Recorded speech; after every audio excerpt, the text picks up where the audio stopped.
Assalamualaikum warahmatullahi wabarakatuh. Alhamdulillahirabbil alamin.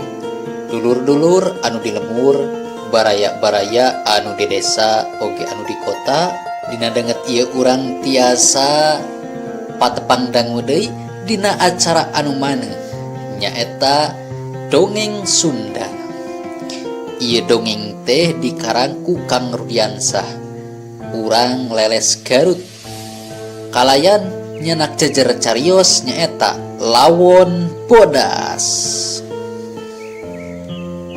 Supados henteu nyangkolong teh kana waktos, sumangga dulur sadayana urang kawitan bae. Sok keur.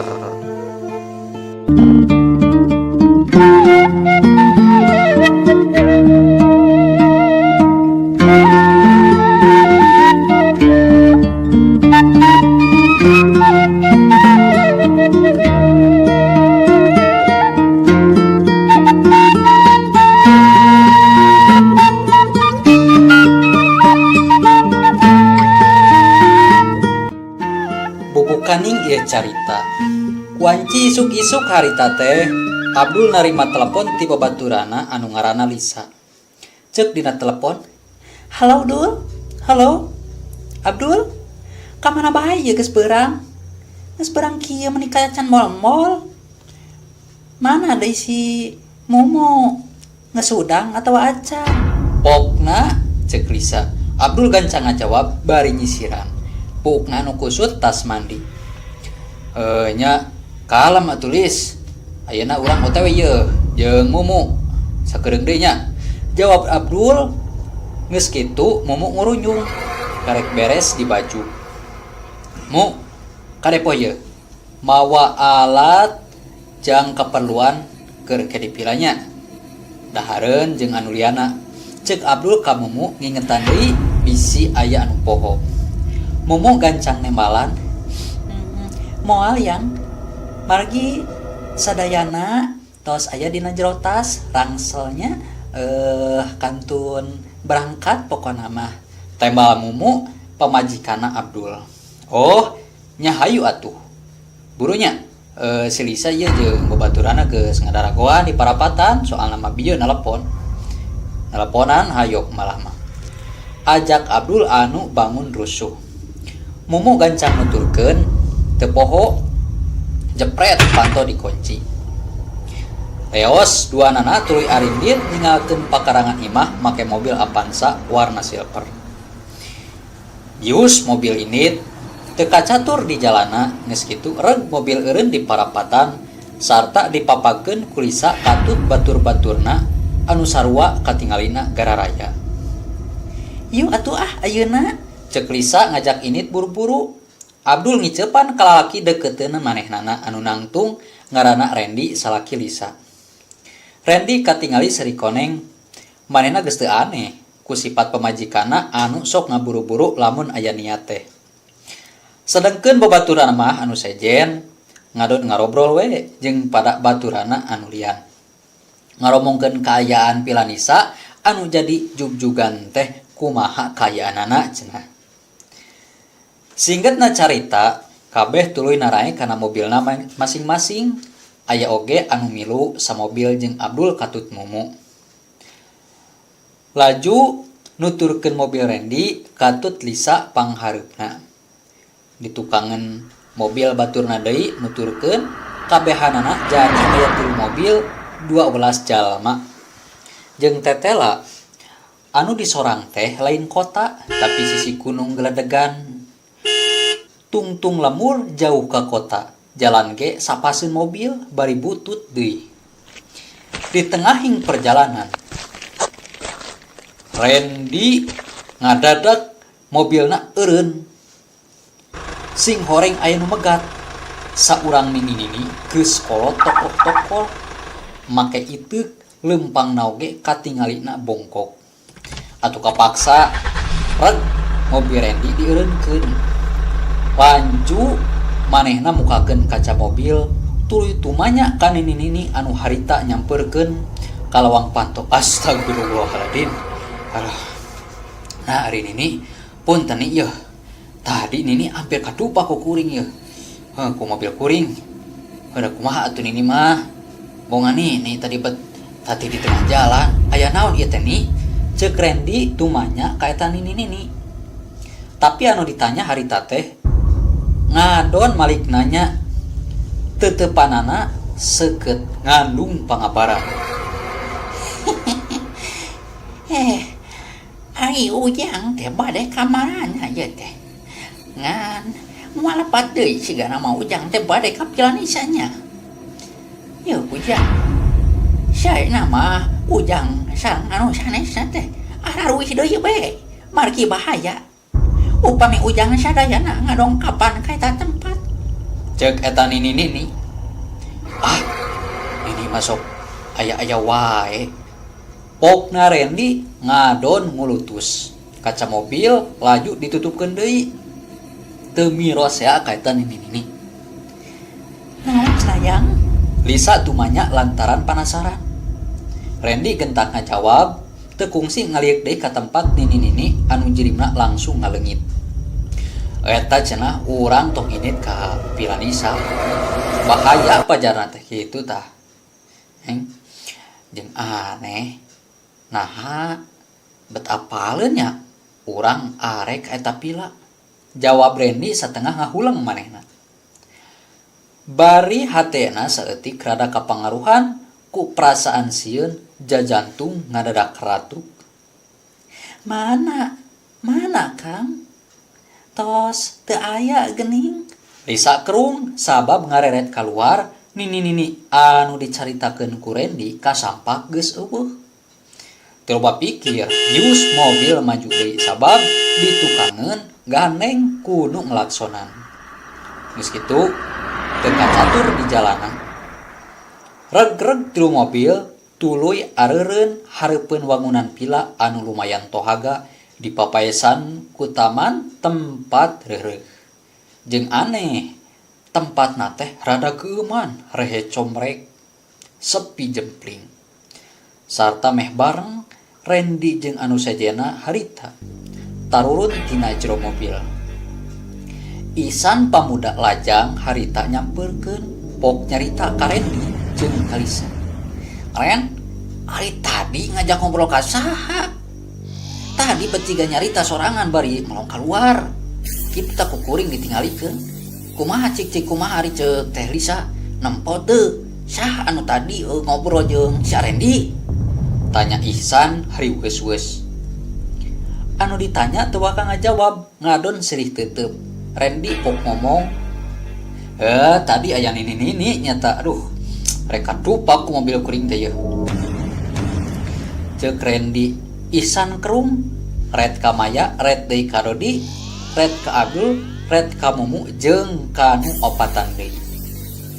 Abdul jeung Mumu kadenge nyambungan ku caritaan.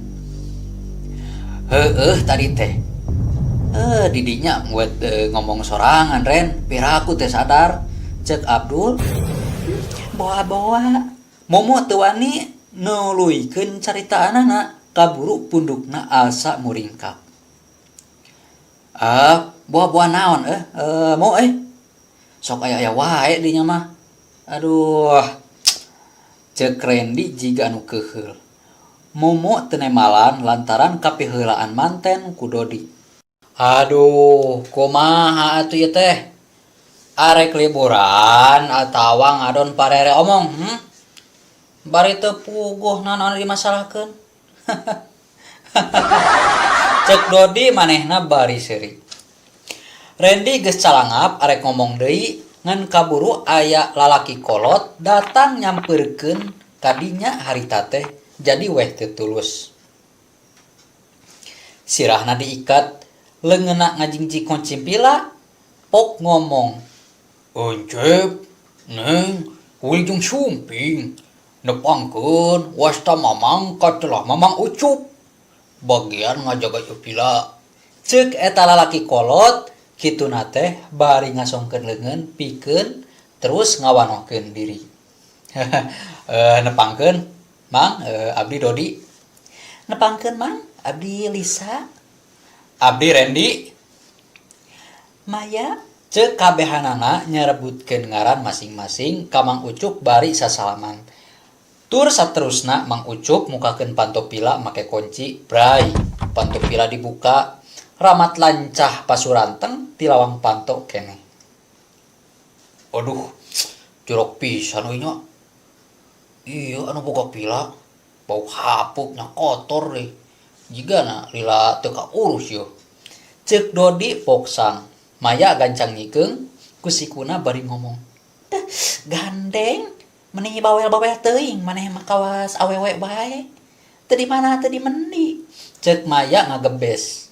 Mang Ucup kadenge ngomong deui bari ngabagikeun paneuteup ka Maya katut Dodi. Jeung kanu sejen-sejena anu karek norojol ka jero marawarangsel jeung wadah babawaan anu sejen. Bangga wilujeng liburan dipila ieu nih isa encep. Neng nanging obatnya sadayana kedah berseka upami tempatna hoyong katinggal bersih. Sang omat yo pami nyarios ulah sompral. Salami aya di ieu pila. Pokona mah pilih kumaonan. Ceuk Mang Ucup ngingetan. Bangun meretana yen di eta pila memang aya hal-hal anu teu wajar. Jeung kudu diajenan ku maranehanana sakabeh.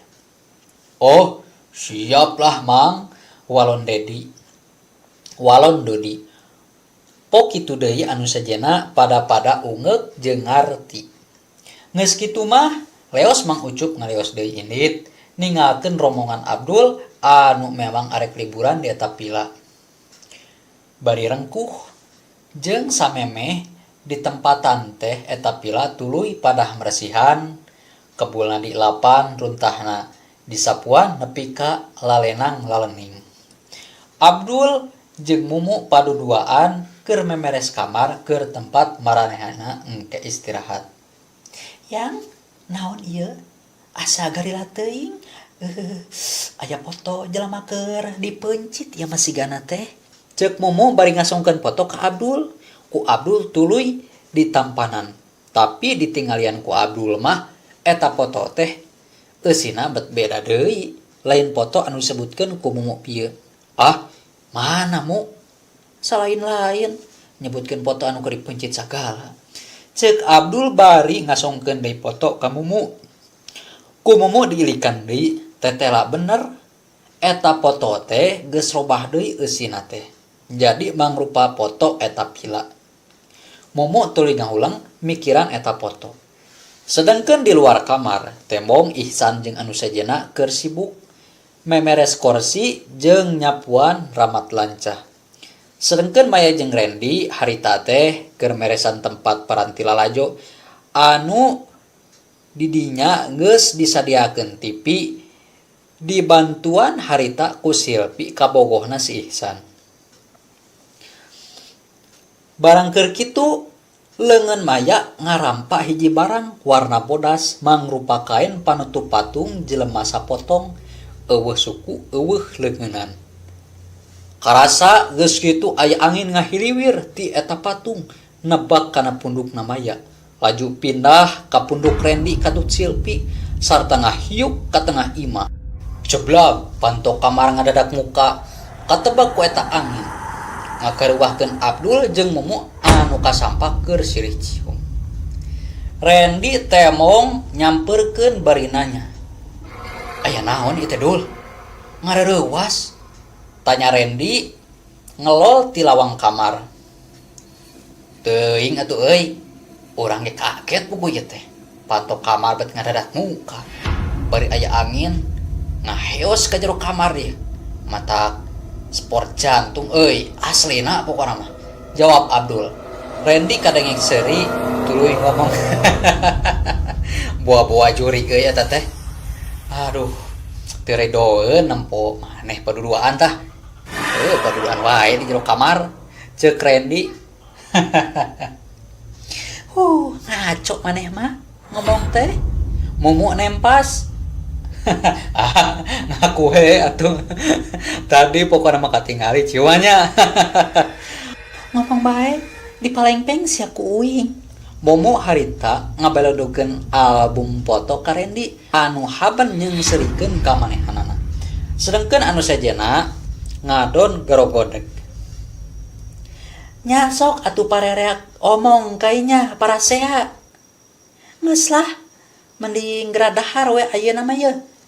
Pasti ka abah ge geus lapar meureunnan hayang dalahar.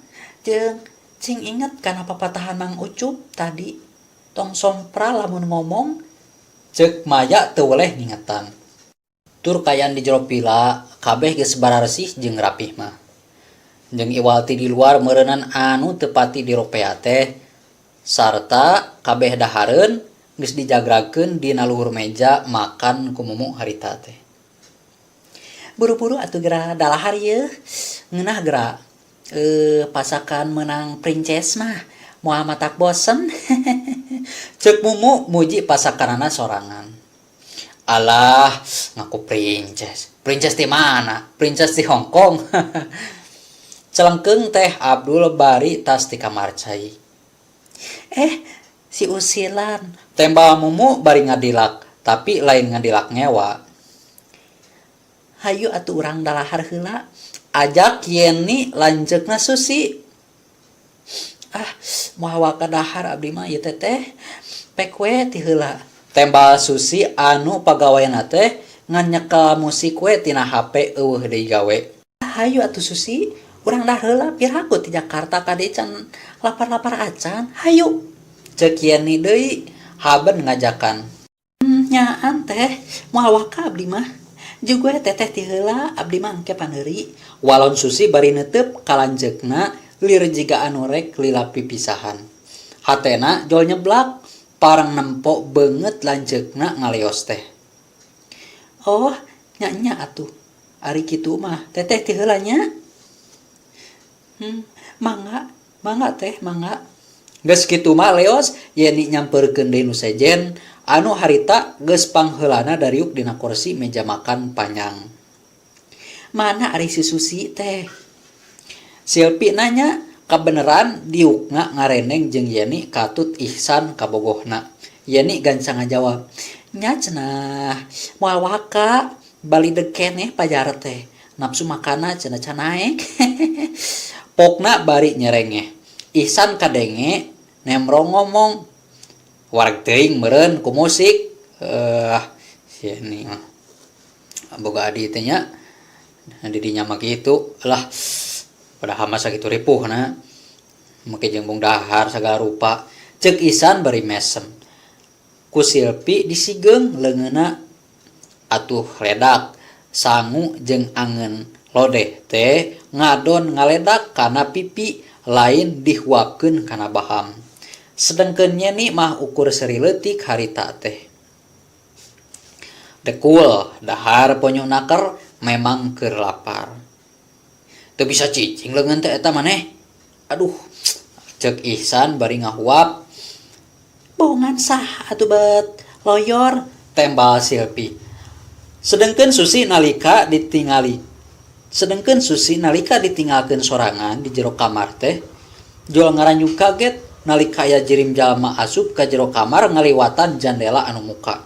Sarta langsung ngadengkek beuheungna Susi tarik pisan jeung ngabeset puheuleungeun Susi make peso balati ngaluarkeun getih harita teh.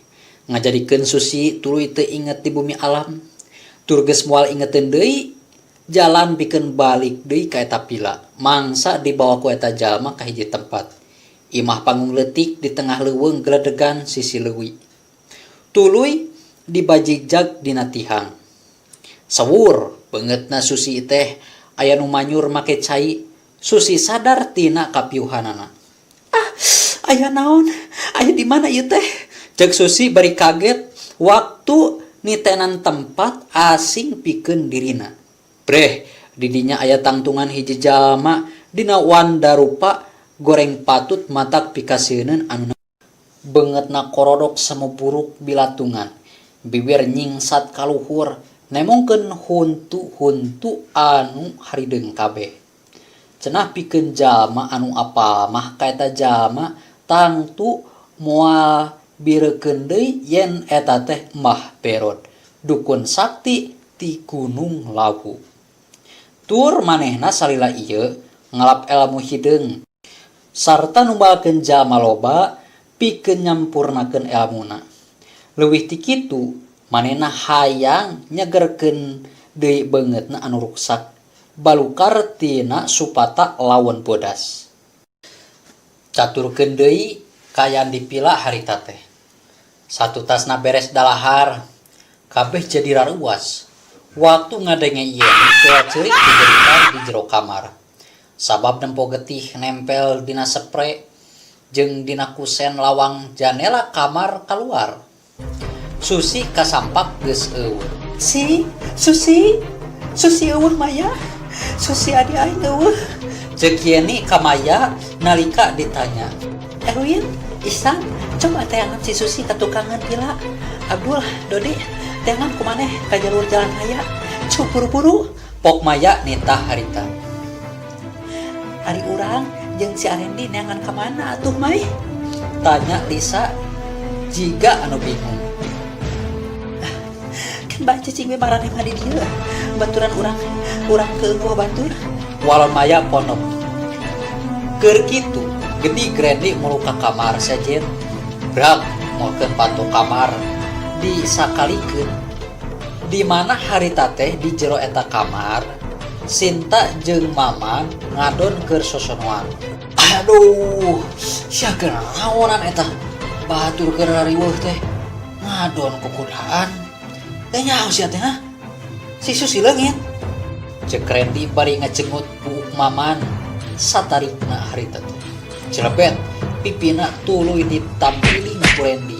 Cer getih kaluar tina liang irungna, sedengkeun Sinta gancang nutupan awakna anu buligir ku spray. Jeung sabenerna mah Maman jeung Sinta teh lain salaki pamajikan, tapi nya kitu teh ya pergaulan bebas. Heuleuh. Waktosna kamu jeung Seeb mitra. Atuh anu kahijina ieu jejer carios lawan bodas teh dicekapkeun wae sakieu nya. Enjing urang lanjutkeun deui dina bagian anu kadua. Hapunten, Mang. Sakitu anu kapihatur.